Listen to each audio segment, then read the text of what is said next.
Diluruskan Gus Aziz Jazuli tentang nasab Ba'alwi, Gus Baha belum standar ilmiah. Ada konten menarik dari channel Gus Aziz Jazuli tentang Gus Baha dan nasab Ba'alwi. Dalam konten itu Gus Aziz Jazuli, dalam tanda kutip, menertawakan pengetahuan Gus Baha tentang ilmu sejarah dan nasab. Semua narasi yang diutarakan Gus Baha dalam sebuah ceramah tentang sejarah Hadramaut dan nasab Ba'alwi tak ayal dibantai tanpa ampun oleh Gus Aziz Jazuli. Gus Baha yang selama ini dikenal sebagai penceramah populer dan ahli baca kitab kuning itu seakan terjebak ke dalam lembah maut kepalsuan nasab Ba'alwi. Memang, para ulama yang selama ini membela nasab Ba'alwi terjerembab dalam labirin cipta sejarah yang difabrikasi di abad 9 oleh kalangan internal Ba'alwi sendiri. Citra keulamaan mereka pun kemudian dipertaruhkan ketika ternyata apa yang mereka pahami itu hanya sejarah palsu yang mudah ditelusuri kepalsuannya dengan semua itu mereka kemudian terdegradasi dari citra sebagai ulama ilmiah ke hanya ulama level pembaca saja. Jika kealiman dalam tradisi NU dilihat dari apakah ia dapat membaca kitab kuning dengan baik atau tidak, maka Gus Baha masuk dalam kategori itu. Tetapi dalam tradisi NU, kemampuan membaca kitab saja belum cukup untuk mengangkat level seorang ulama ke dalam derajat ulama ilmiah dalam kurung mujtahid. Yang penulis maksud dengan ulama ilmiah adalah ulama yang memiliki integritas ilmiah, yaitu sikap ilmiah yang dalam memahami dan menyimpulkan suatu masalah agama telah memenuhi syarat-syarat ilmiah dan sesuai dengan standar kebenaran ilmiah. Ada 5 hal yang menandai sikap ilmiah seorang ulama, yaitu pertama, adanya spirit of science, yaitu keinginan untuk mengetahui dan memahami. Kedua, kemauan mencari data dan makna yang benar-benar dapat dijadikan patokan yang masuk akal dan dapat diuji. Ketiga, kemauan untuk menguji secara empiris. Keempat, adanya penghargaan terhadap logika.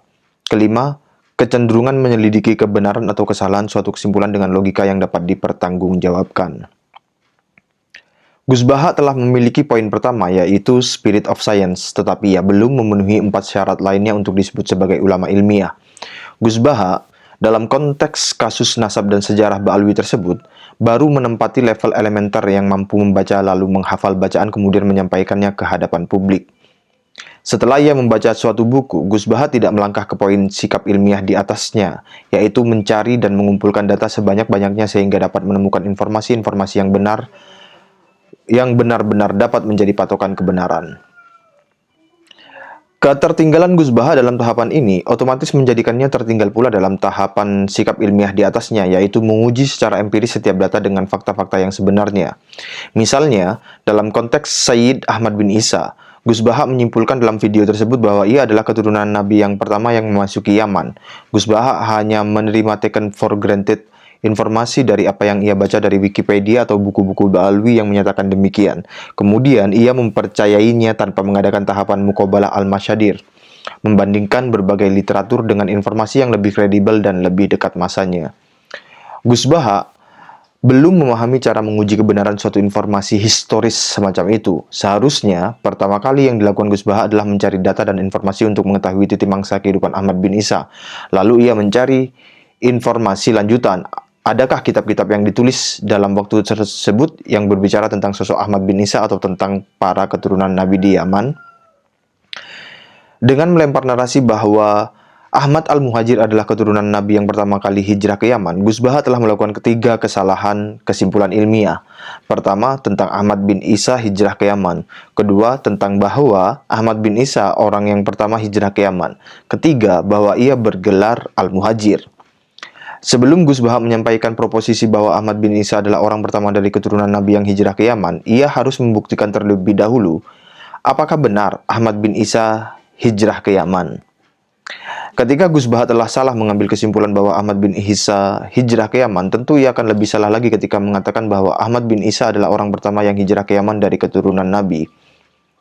Gus Baha tidak akan pernah mampu untuk membawakan satu referensi pun yang menyatakan Ahmad bin Isa hijrah ke Yaman dari kitab-kitab yang ditulis pada masa di mana Ahmad bin Isa hidup atau yang mendekatinya.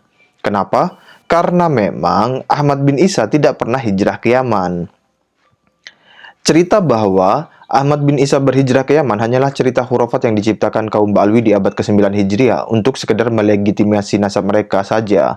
Gus Baha diharapkan membaca kitab Al-Ghaibah karya At-Tusi yang wafat tahun 460 Hijriah yang menyatakan Ahmad bin Isa ada di kota Madinah, dan tidak ada satupun berita yang menyatakan ia keluar dari kota Madinah, apalagi berita tentang hijrahnya ke Yaman tidak ada.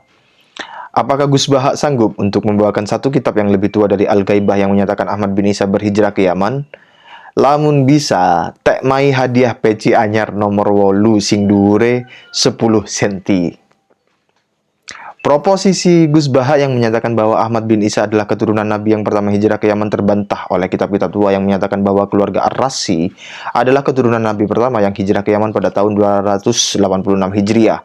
Informasi itu seperti yang terdapat dalam kitab Al-Majdi yang ditulis oleh Al-Umari yang wafat tahun 459 Hijriah. Untuk mempertahankan proposisi bahwa Ahmad Al-Muhajir adalah keturunan Nabi yang pertama kali hijrah ke Yaman, mampukah Gus Baha mendatangkan kitab yang ditulis sebelum kitab Al-Majdi? Lamun bisa, tek mai hadiah sarung atlas kotak-kotak. Gus Baha juga salah dalam bernarasi bahwa Ahmad bin Isa bergelar Al-Muhajir, karena gelar Al-Muhajir itu gelar yang diberikan Ba'alwi pada abad ke-11 Hijriah. Tidak ada sebelumnya satu kitab pun yang mencatat bahwa Ahmad bin Isa bergelar Al-Muhajir. Literatur kitab-kitab nasab yang otoritatif pada abad ke-5 sampai 9 Hijriah seperti kitab Tahzibul Ansab dan sebagainya mencatat Ahmad bin Isa dengan nama Ahmad Al-Abah dan atau Ahmad An-Nafat. Tidak ada yang mencatatnya dengan nama Ahmad Al-Muhajir. Gelar Al-Muhajir diberikan oleh Ba'alwi kepada Ahmad bin Isa hanya sebagai legitimasi bahwa Ahmad bin Isa hijrah ke Yaman. Padahal, sebagaimana telah penulis sampaikan, tidak ada satupun kitab nasab sebelum abad ke-9 yang menyebut Ahmad bin Isa hijrah ke Yaman.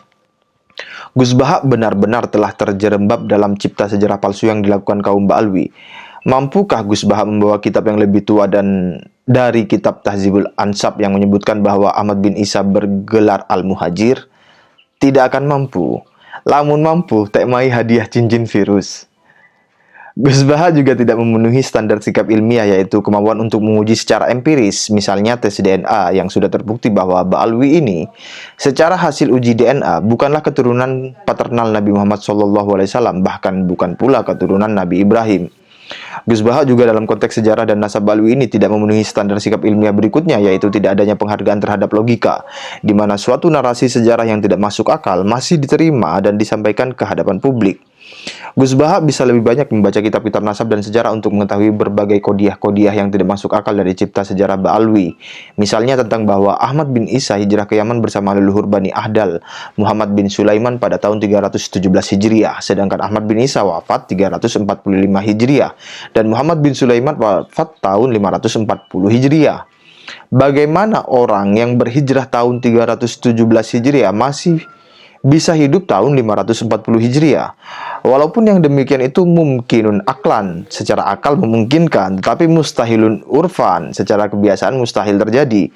Logika yang sehat akan menolak adanya postulat yang menggelikan demikian. Ketika Gus Baha menerima secara partikular bahwa Ahmad bin Isa hijrah ke Yaman, artinya Gus Baha juga menerima adanya ketidaklogisan sejarah dan nasab Ba'alwi secara general. Gus Aziz Jazuli meluruskan berbagai macam kekeliruan Gus Baha dalam channelnya itu terkait ketidakilmihan Gus Baha dalam konteks nasab Ba'alwi. Dalam video yang ditayangkan Gus Aziz Jazuli itu pula, Gus Baha menyampaikan bahwa Wali Songo adalah bagian dari Ba'alwi. Juga narasi-narasi lain yang tidak berbasis data terkait dengan asal nama Hadramaut. Dari kasus Gus Baha ini kita menyadari bahwa sistem pendidikan pesantren kita selain berbagai keunggulan yang dimilikinya memerlukan tambahan konsentrasi sistem pembelajaran, yaitu metodologi penelitian ilmiah yang dalam hal ini penguatan fan usul fikih, mantik dan filsafat atau ilmu kalam. Selain fan-fan ilmu yang sumber dayanya tersedia di pondok pesantren secara tradisional, agaknya dalam konteks kemodernan, penerapan metodologi penelitian ilmiah modern harus pula menjadi perhatian sivitas akademika pesantren. Hal yang demikian sangatlah urgent karena berbagai macam ajaran agama kita banyak yang terkait dengan metodologi penelitian ilmiah, seperti tentang membantah narasi ateisme, penelitian kesahihan hadis, sejarah para nabi dan syariatnya, mengetahui klaim adanya ijma dan sebagainya. Penulis Kiai Haji Imaduddin Usman Al-Bantani. Terima kasih. Assalamualaikum warahmatullahi wabarakatuh.